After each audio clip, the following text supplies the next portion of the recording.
Hello viewers, let's enable Google Chrome lens identification facility which is recently connected with AI. This is the best feature through which you can identify a picture. So first open Google Chrome browser and then go click three dots. Now we will update it to the latest, so come down and click help, then about Google Chrome.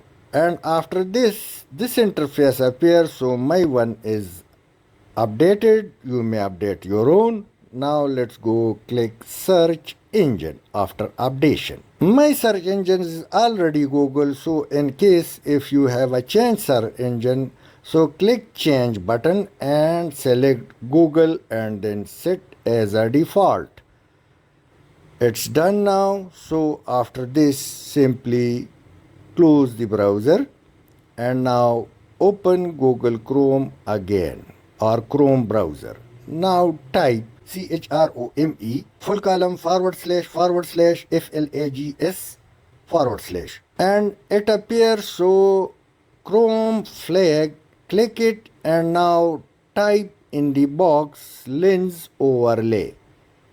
Now lens overlay, note this one, open it and select enable.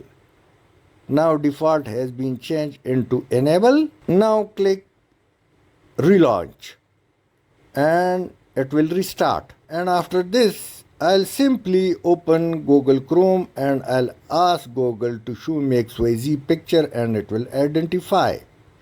So let me type Windows 10 and let's click images. Now click on the address bar and lens appears, so click this lens or camera sign. Now your mouse would be changed into another camera like sign. Choose the picture and drag it to full. Now you will see that it identified the picture as Windows 10. Let's go and open Facebook. Click on the address bar, click the Google Lens, and now let me drag it on the picture and it will simply tells me that it's JQ Khan Tech YouTube. No doubt it's one of the best features through which you can identify people. And let's use it on birds. So let me click this one, then lens, and now let's check this bird. When I drag it and it will tell me that it's kingfisher. So through this way you can get the detail of any XYZ pictures. Thanks for watching.